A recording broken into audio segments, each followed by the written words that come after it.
Welcome to another lecture in the lecture series Quantum Calculus and its Applications. Today we are going to discuss about the very interesting property, that is linear property in quantum derivative, means how the linear property can be executed. So here what we will do, let f of x and g of x be two functions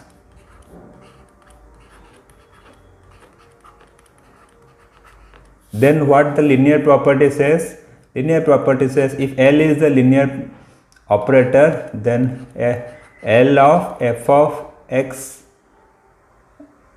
plus g of x, okay, when the scalar 1 is multiplied, okay. So this will be L of f of x plus L of g of x, okay. Now for example, if you have two scalars alpha 1 alpha 2, alpha 1 and alpha 2 are two scalars, then what the property says? The property says L of alpha 1 f x plus alpha 2 g of x, okay. So this equal to your alpha 1 times L of fx plus alpha 2 times L of g of x. So this is what the linear property. Now in terms of quantum calculus, what we have, we will see that. So we will remember this formula, this in terms of your quantum calculus we will see. So in quantum calculus or quantum derivative, so we know the formula that quantum derivative, so d of or dq f of x if we have, so derivative, quantum derivative of f of x, the formula is f of qx minus f of x divided by q minus 1 into x, where q lies between 0 to 1, and when q tends to 1 it becomes standard derivative. Now what is the linear property? Then we will see. So linear property will be here dq, in place of L here we will write dq of alpha 1 f of x plus alpha 2 g of x. So if we have this dq of this, then it will become dq into alpha time f of x, means alpha 1 time f of x plus dq alpha 2 times g of x. Or if we expand and simplify, it becomes alpha 1 times dq of f of x plus alpha 2 times dq of g of x. So this is the formula, or this is the linear property that we have. Now we will try to solve one problem.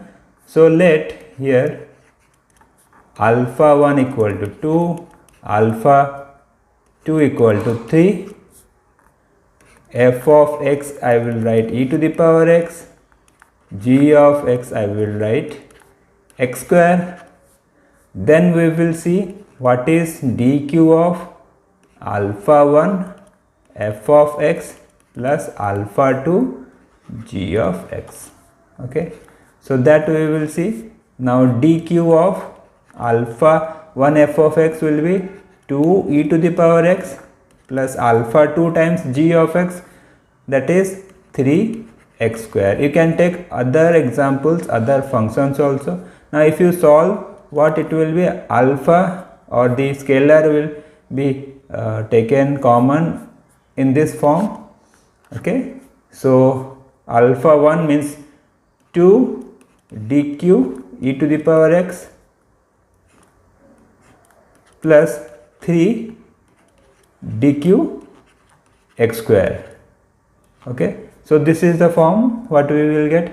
Now what we will do, we will expand this, we will apply the formula or a quantum derivative formula for the functions.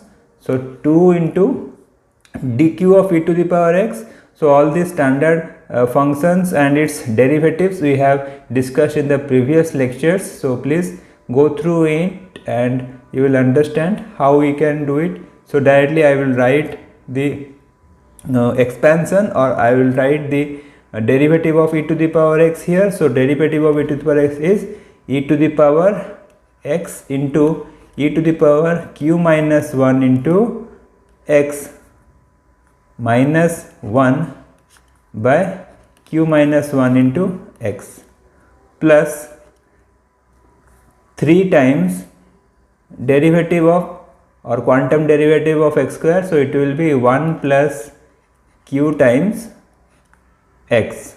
Okay, so this is the form what we have, and this is the quantum derivative after applying the linear property for the function f of x and g of x with scalar alpha 1 alpha 2. Now we will try to verify, or we will try to check in the context of your standard derivative. Now q tends to 1. So what happens, this term we know that q tends to 1, then for the first term will be 2 e to the power x into 1, because limit q tends to 1, e to the power q minus 1 x minus 1 by e to the power q minus 1 into x will be in the form of e to the power h minus 1 by h, where h tends to 0. Using that formula we can get it. Okay, so here I will write the limit form. So we know that limit h tends to 0, e to the power h minus 1 by this h will be 1. So in place of h here we have q minus 1 into x. Now q becomes 1. If q tends to 1, then this term will be 0. That's why this formula satisfies. So in this way first term we can get. Then second term, when q tends to 1, it will be q will be 1 here. So 3 into 2. So 6x. So this will be the answer when q tends to 1. Now we will find out d by dx, that standard derivative, and we will verify. So standard derivative of 2 e to the power x plus 3 x square will be what?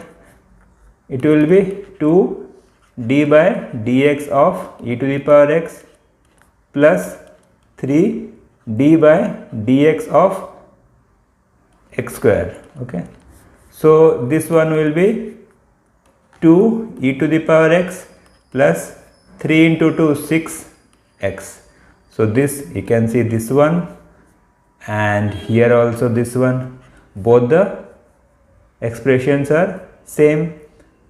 That means what we have, then we can say that q tends to 1, the quantum derivative becomes your standard derivative, and with one example we can verify.